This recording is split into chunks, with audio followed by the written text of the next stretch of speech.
Hello guys, good morning. For today's video guys, magpunta kami ni Papa John sa Bagsakan.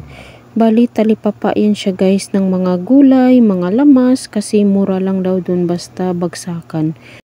Saturday pala guys ang Bagsakan dito sa amin guys. At ito nakarating na ako sa Bagsakan. At tingnan nyo naman guys, maraming bao-bao na nakapila kasi marami ding mga pasayro dito galing sa loob guys na namalingki. Kaya maraming mga dipasayroan din nga nagapila dito. Ito pala yung talipapa namin dito sa Bunawan, Agusan del Sur guys. Tingnan nyo, super init talaga kaya nakakalo tayo. Sa isdaan pala kami nag-una ni Papa John guys nagpunta at ito bumili kami ng isda sa bato guys, yung sari-sari na mga isda kasi nga ito yung utos ng pinsan ko kaya bawal tayong lumabag sa batas. Kasi may law tayo na sinunod guys, ay naku pag makalapas tayo mahirap na. Kaya ito 1 kilo yung bilhin namin guys. Bali si Papa John lang pala yung pili ko ng mga isda kasi kung ako baka ay naku pula na yung mata niya guys, baka pagalitan tayo pagdating dun sa bodega. Kaya ayan si Papa John, galingan mo talaga magpili ng isda, baka ikaw ang makapiso dyan kang madam.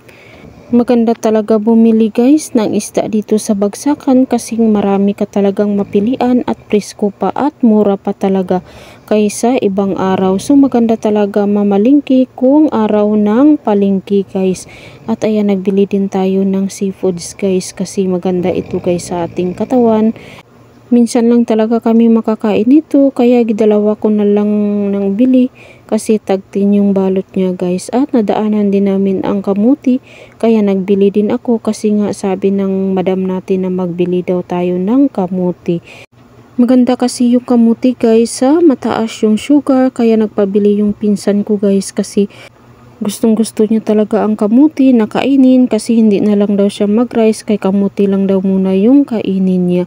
At dumiretso na kami sa aming suki. Dito talaga ako guys pumupunta sa aking suki kung magbili ako ng mga gulay at saka mga lamas. Ito talaga yung suki ko guys na gustong gusto ko kasi nga kumpleto na ang pabinta nila.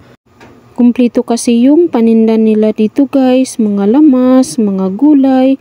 Kaya hindi ko na kailangan pa na maglipat-lipat pa kasi nga good for 1 week talaga yung pinapalingki ko. Kaya ang bigat talaga guys, kaya kailangan isang bilihan lang talaga para isahan na kasi mabigatan din si dialysis warrior na magkarga-karga nito guys.